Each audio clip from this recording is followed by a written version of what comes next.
Hey everybody, Frank here. Welcome back to Non-Contingent. I have a few stories for you today, and we're going to talk about the post-Super Bowl market. Here we go.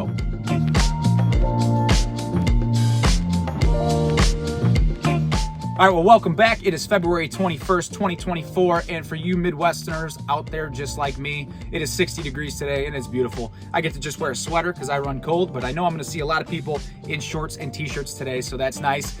But as we know, as it usually goes, even though we get this little tickle of spring and summer weather, I'm sure we're going to get another 10 inches of snow here at some point before we actually get to spring and summer. But hey, Super Bowl's over. I'm happy about that. I didn't win any money. I hope you did. But there's always that wives' tale, so to speak, or every year I hear it all the time. Oh, I hear after the Super Bowl, that's when the real estate market starts. The real estate market never stops, but after the Super Bowl, at least in our area, it seems to be kind of the case. And I'll tell you why. Number one, people are doing their taxes and starting to get their tax refunds. A lot of buyers use their tax refund money to use as a down payment on a home. Also, the weather's getting much nicer. As I just said, today is 60 degrees in the end of February here. And people like to move in warmer weather. Nobody likes to move in the cold. Nobody wants to be moving in the snow or the sleet, whatever it may be that we get. Nobody likes to move. So this is the time where it's getting nicer. People are going to start preparing to list their houses because school is right around the corner. It'll be here before we know it, be over for the summer, so people can move more freely with their children if they have them. And like I said, buyers are getting their tax refunds. Also, if it's got anything to do with the Super Bowl, maybe you won some money and you want to put that towards your down payment, however you can show that. You got to talk to your lender on that. Don't think you might not be able to use that. Or you bet the house and you lost and now you got to sell the house. So I don't know. Maybe that's what it has to do with the Super Bowl. I'm just taking a guess. But let's go into 3 stories that I have prepared for you today. And the first one, we're going to start on the home ownership side with sellers.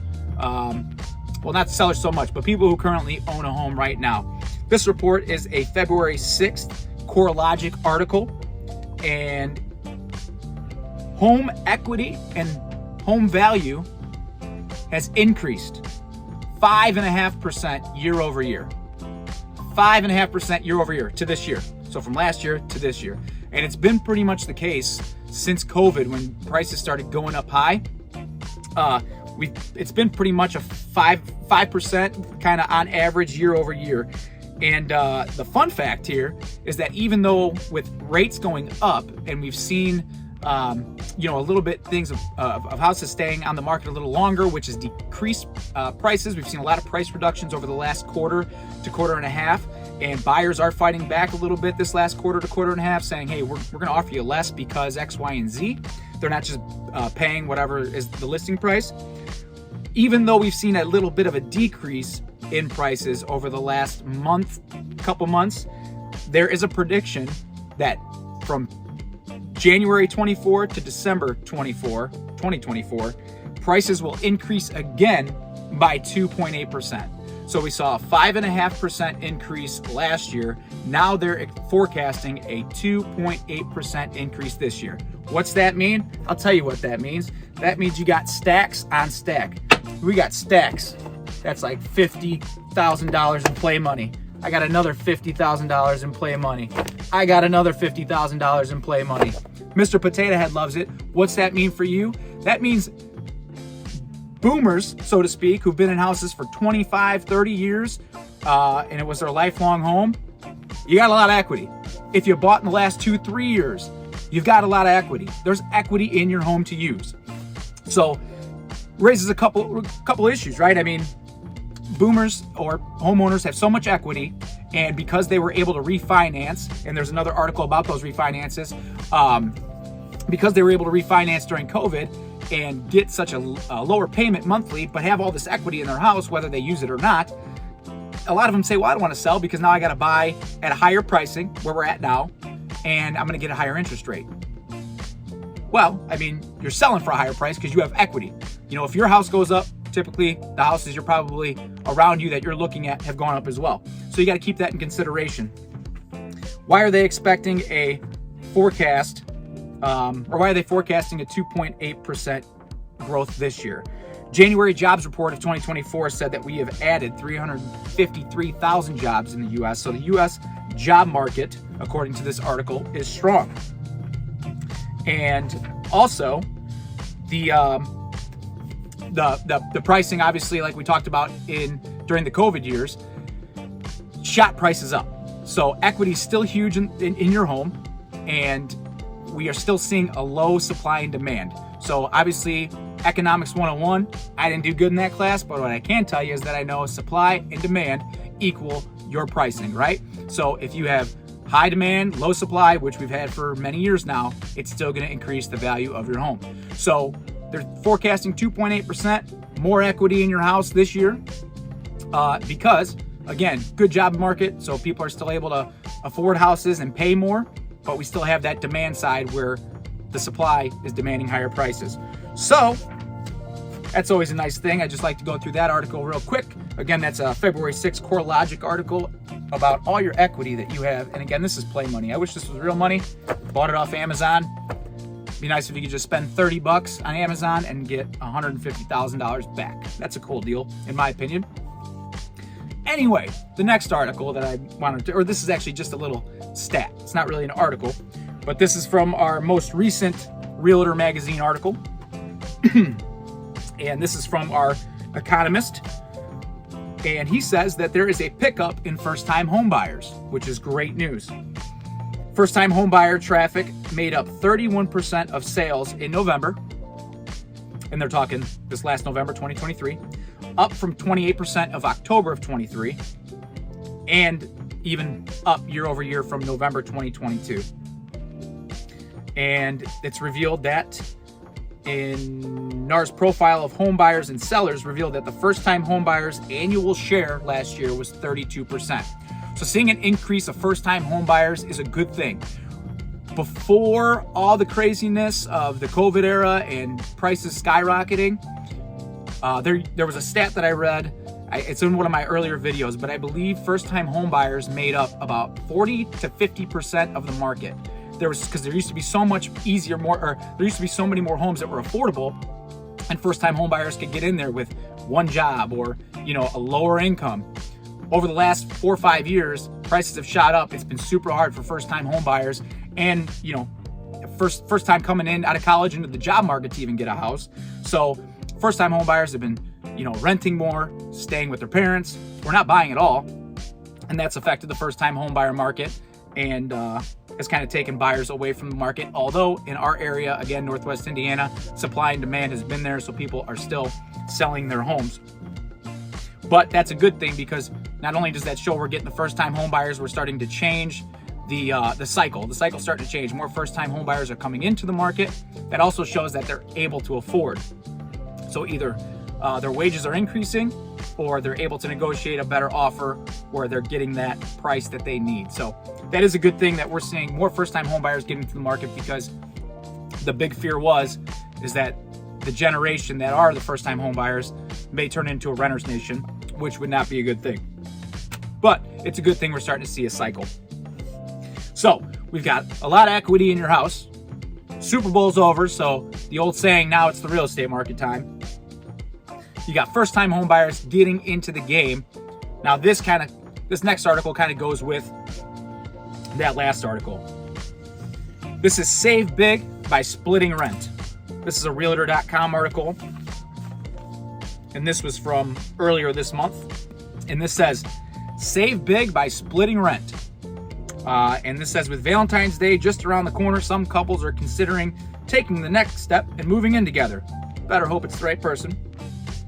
Shedding one rent payment can help expedite savings for future home purchase, especially in large U.S. cities seeing near record high rents. Well, I think we can all agree that with what's been going on over the last few years, rent nationwide has pretty much shot up.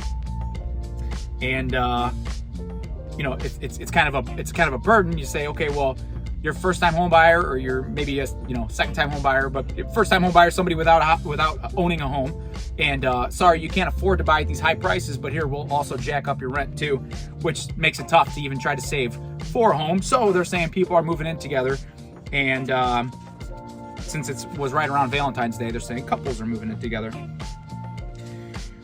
22% of U.S. renters hoping to buy a home. Now this is good. This is a good stat here. 22% of U.S. renters hoping to buy a home in the next 12 months have begun saving for this purchase for at least a year, but less than 2. That's 22%. Almost half of the surveyed renters, 45%, have been saving for 2 years or more, which is good. Good for them. And 13.9% have not been saving at all. That's going to be hard. So we've got 22% of renters saving for less than 2 years for a down payment. 45% have been saving for 2 years or more. And then we have 13.9% that have not been saving at all. Need to save a little bit, in my opinion, but people are getting prepared, which is great. I always tell people, listen, if you're going to buy a home, come to me today. If you need to buy, in 3 months, great. But if you knew at some point you wanted to buy a home, it's better to plan for it and prepare for it than it is to try to just jump into it. So real quick, a little side note, don't think of us as just real estate agents when you need to get into a house and buy it. Think of us as also your real estate advisors, because we can help you get prepared. If you want to buy a house at some point in the future, you'll be much more prepared and make the process a lot easier. So don't be afraid to use us as advisors. But these people that have been saving for a year or two are in great shape. So by people moving in together, 44% are saving $500 or less each month. And it says at this savings rate, assuming starting from nothing, they'd be able to save 10% down payment on a median priced U.S. home, or $41,000. To save that would actually take them about 7 years based on this median priced home. Now here's the thing. If you haven't bought a home before, or maybe you have and it's been a long time, you don't have to put down 20%. So if you're thinking, oh man, I've been saving now for 5 years and I want to buy a X amount of dollar house, I don't have 20% down, you don't need to put down 20%. A lender, there's so many different programs out there, but the basic ones, you can put down 3%, 5%, 10%, 20%. FHA is 3.5% down. There's VA, USD that are 100% financed at the closing table. There's new programs coming out to help with the first-time home buyers especially, but to help with just in general that are even putting less down. Now you got to talk to your lender about that, make sure you qualify, and you also got to make sure that you're going to be able to afford the monthlies moving forward and get that paid off. Of course, you got to talk to your lender about all that stuff, but there are more programs out there and that are available that you may not be aware of, that by talking to us, we can shed light on it and pair you with a lender that can give you way more information on that. But saving for 7 years to get $41,000 to buy a house, you don't have to do that, but you should save something. Anyway, renters who are living in one of the 10 U.S. metros with the most expensive rent may especially be keen to amp up their ability to save. So basically, in our market, we know everybody in Chicago, which is 40 to 45 minutes away, are paying buku bucks for rent. They're paying $8 for a pizza, a slice of pizza, probably, I know, $10.75 on a beer, because I was just at the Hawks game this weekend. It's expensive, right? It's hard to save, especially when your rent is exorbitant for a one bed, one bath, or a studio apartment that you're sharing with 3 other people. It's tough to save, but if you're sharing it, it makes it easier, right? So people in the metro areas who are moving in together and splitting rent, they're seeing savings of $900 a month, or as much as $1,600 per person. So that's great. So if you're in the metro area and you're spending a lot of money, obviously splitting rent helps, but nationwide with rent being so crazy, obviously it helps to split rent so you can save. Anytime you can save money is a good thing. So the keys to this, you don't need to save 10%. You don't need to save 20%. Saving money is good though, so I'm not saying don't save. But if you're thinking of that in the terms of a house, so like the beginning of the article says, couples are moving in to save for a future home purchase. You don't need to save for 7 years for $41,000. If you got some good money down and you're feeling comfortable, you can talk to a lender and probably get in for a lower down payment program, and they'll help you with all that. The other thing is it's good to save. One other point I wanted to make is lenders look at 4 things. I mean, they look at a bunch of things, but the main 4 are your 2-year tax returns for your job history and your income. They make sure you have a job. They look at your debt to income ratio, and they look at your credit score. Okay, so your loan packaging, your loan, your ability to finance are those 4 main characters, let's call them, 4 main factors. So debt to income ratio means what you pay out per month versus what you bring in. So your income versus expenses. And there's a percentage that for certain loans you have to factor. Again, there's a lender can help you out with that. But one of the things to think about is, since you pay rent to live in a place, when you buy that house, you will not have that rent payment anymore. So that rent payment does not count against your debt to income ratio. So if you're thinking, well, if somebody ever told you about a debt to income ratio and they say, well, what you bring in versus what you take out, and you're like, oh crap, I pay $1,500 a month for rent. Well, maybe you're going to pay $1,500 a month for a mortgage too. They're going to say, look, they can already afford that. They can afford this house as long as everything else checks out.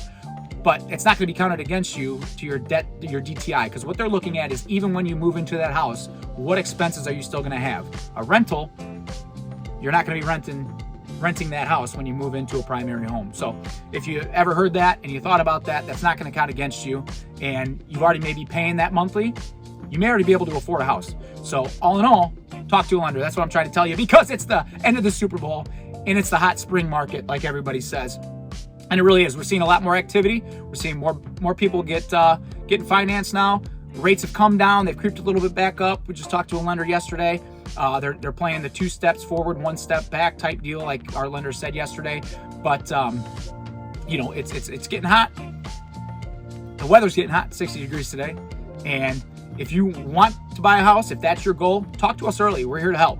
If you're looking to sell, talk to us. Look at all the equity you have. I can't guarantee you have all this equity, but chances are, with 5.5% year-over-year equity growth and a 2.8% forecast and 5% year-over-year, I think the 2 years before that, chances are you have some good equity in your house. So call us. Even if you're not looking to sell and you want to know what your current equity might be, because you might want to use it and, for something else, maybe, whatever you're going to use it for. Call us. We're here to help. We're here to advise. We don't just open doors. We're here for a lot of different things to help you with your real estate needs. So again, thanks for watching Non-Contingent. I am Frank Ruvoli with the Ruvoli Group at Century 21 Circle here. And look forward to seeing you guys again. Give us a call. Here to help. Thanks, guys.